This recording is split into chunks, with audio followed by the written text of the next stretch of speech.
오늘도 복된 하나님의 말씀은 히브리서 11장 32절부터 12장 3절까지입니다. 우리가 히브리서를 읽을 때 전체 문맥이 얼마나 중요한가를 계속 이야기를 했죠. 사실 1장부터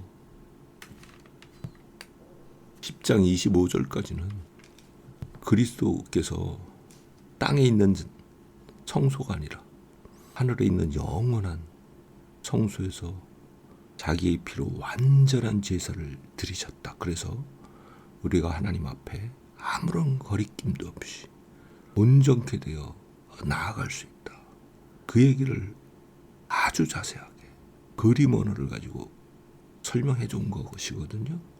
그러면 10장 26절부터는 무슨 이야기가 이어지냐 하면요. 이렇게 놀라운 완전한 제사를 드리신 예수 그리스도, 그 제사의 결과 우리가 얻게 된 이 놀라운 하나님 앞에서의 지위, 이거를 헌신짝 버리듯이 내버리고 다시 옛날 유대교 종교의식으로 돌아갈 거냐? 그럴 수 없는 거 아니냐? 그 이야기를 했죠. 그리고 나서 비록 지금 잠시 잠깐 힘들고 어렵지만은 너희 믿음의 담대함, 예수께서 이루신 것이 우리가 믿음으로 취할 때 우리 것이 된다라는 그 놀라운 믿음의 약속, 그거 포기하지 말고 견고하게 붙잡아라. 그 이야기를 하면서 수많은 믿음의 조상들 이야기를 11장에서 하고 있었던 거예요. 그래서 그 마지막 부분이 오늘 읽는 11장 32절부터 39절까지예요. 거기 보면 많은 사람들 이야기가 나오죠. 기드온, 바락, 삼손, 입다, 다윗, 사무엘, 그리고 선지자들, 이런 사람들 이야기가 나오는데요. 누군지 알 수 있는 그런 사람 이야기도 있고요. 나라들을 이기기도 하며, 아마도 다윗 같은 사람이었겠죠. 33절에. 그리고 사자 입을 막기도 하며, 다니엘 이야기이겠죠. 34절에 불의 세력을 멸하기도 하며, 다니엘의 세 친구 이야기겠죠. 칼날을 피하기도 하며, 전쟁터에서 용맹스러웠던 기드온 같은 사람 이야기일 수도 있고요. 그런데 이게 누구 이야기인지 모를 그런 이야기들도 여기 같이 섞여 있어요. 35절에 여인들이 죽은 자를 부활로 받기도 하며, 이건 누구 이야기인지 알 수가 있죠. 엘리사가 죽은 아이를 살렸잖아요. 그런데 돌에 맞기도 하며, 톱으로 불로 쪼개어지기도 하고, 칼날에 죽기도 하고, 양가죽, 염소 가죽을 쓰고 유리방황하고, 광야와 산들과 동굴과 땅에 있는 구멍에서 방황하고 숨고, 이건 누구 이야기인지 우리는 잘 몰라요. 그러나 이 편지를 받았던 당시에 유대인 그리스도인들은 누구 이야기인지 당연히 알았겠죠. 쓴 사람도 알았고 편지를 받은 사람도 알았고. 그런데 39절, 40절 너무나 중요한 이야기가 나와요. 이런 놀라운 믿음의 사람들, 그들의 믿음으로 말미암아 인정하심을 받았다. 곧 하나님의 칭찬을 받았다는 거예요. 하나님께서 인정하셨다는 거예요. 그런데 그 다음이 사실은 우리를 슬프게 하죠. 하나님의 인정까지도 받았지만은 약속은 받지 못했어요. 약속의 최종적인 모습, 그걸 그들은 받지 못했어요. 맛을 본 거죠. 그런데 40절에서 그럼 왜 약속을 받지 못하였느냐? 하나님께서 우리를 위하여 더 좋은 것을 예비하셨어요. 우리를 위해서 남겨두셨어요. 그래서 그들도 우리가 아니면 온전함을 얻지 못하게 하려 함이라.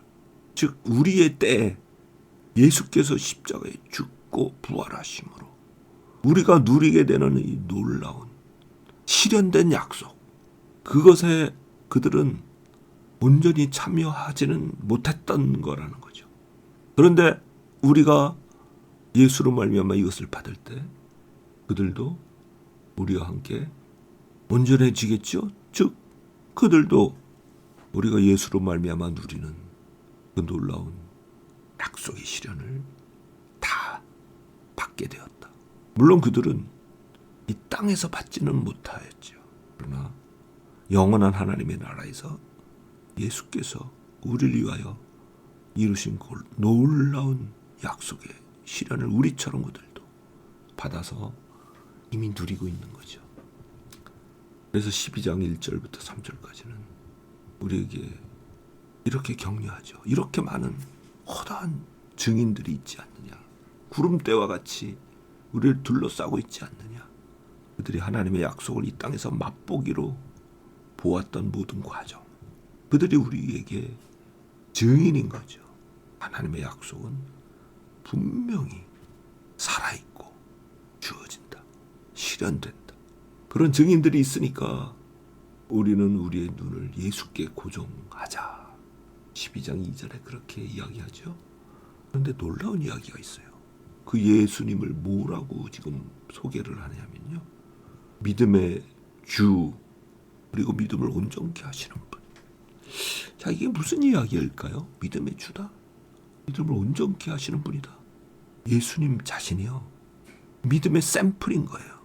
이 땅에 우리와 똑같은 처지로 육체로 오셔서 똑같은 삶을 사시고 비참한 십자가의 죽음을 죽으셨어요.